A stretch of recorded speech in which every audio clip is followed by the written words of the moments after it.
Flag.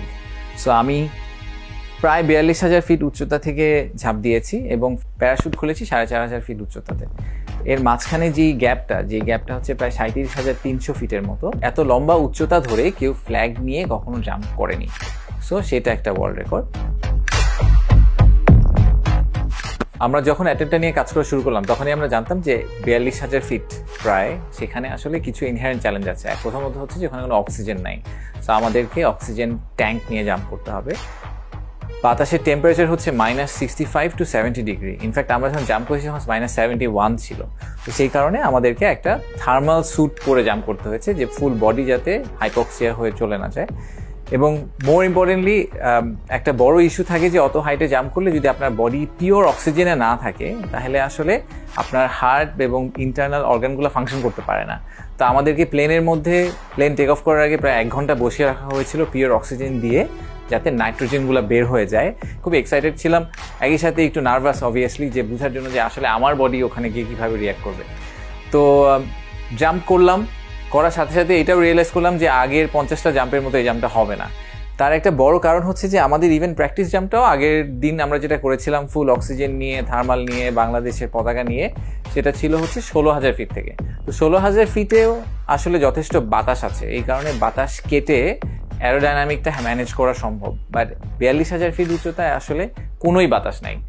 সেটা হচ্ছে number 1। Number 2 হচ্ছে যে এত উপর থেকে যেহেতু আমরা পড়ছি, 20 সেকেন্ডের মধ্যে আমার ভেলোসিটি হয়ে গেল 320 কিলোমিটার পার আওয়ার প্রায়।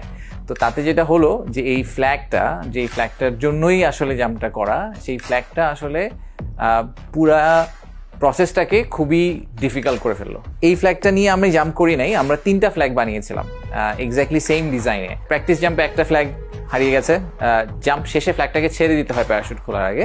আর ফাইনাল রেকর্ড জাম্পে আমি আরেকটা ফ্ল্যাগ লুজ করেছি, এই লাস্ট একটা ফ্ল্যাগ বাকি আছে। এই ফ্ল্যাগগুলা ওই স্পিডে একটা ছোটোখাটো বুনো ঘোড়াতে পরিণত হলো। তো যেটা হয়, একবার আমাকে এদিকে ছুঁড়ে মারে, আরেকবার ওদিকে ছুঁড়ে মারে।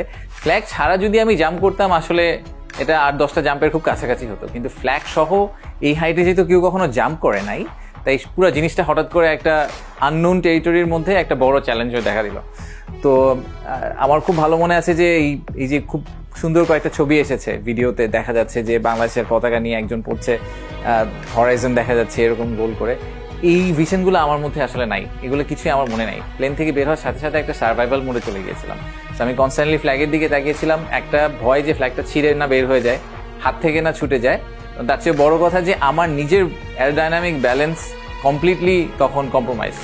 ফাইনালি আমি যখন নিচে এসে প্যারাশুট খুলেছি, তখনও আনফর্চুনেটলি ফ্ল্যাগের কারণে আমি একটা টার্মিনাল স্পিনে চলে গিয়েছিলাম, ফ্যানের পাখার মতো ঘুরছিলাম। ওইটা স্কাইডাইভারদের জন্য খুবই ডেঞ্জারাস, কারণ হচ্ছে যে ওই সময় প্যারাশুট খোলার জন্য যে ব্যাগ যেটা আমাদের পিছে থাকে, ওই ব্যাগের যে হ্যান্ডেলটা ধরে টান দিতে হয় ওটা খুঁজেই পাওয়া যায় না, কারণ আপনি তো স্পিন করছেন। সো হাত পিছে নেওয়াই অলমোস্ট ইম্পসিবল হয়ে যায়। বাই দ্য টাইম প্যারাশুট খোলা হয়েছে, খুলে দেখি প্যারাশুট উপরে পেঁচিয়ে আছে। ওটাকে ছুটাতে বাই দ্য টাইম আমি একটা মোটামুটি সেফ পজিশনে আসতে পেরেছি, তখন আমি মাটির খুব কাছে। তো যেখানে নামার কথা তার থেকে এই কারণে অনেক দূরে একটা ধান খেতে গিয়ে পড়েছি।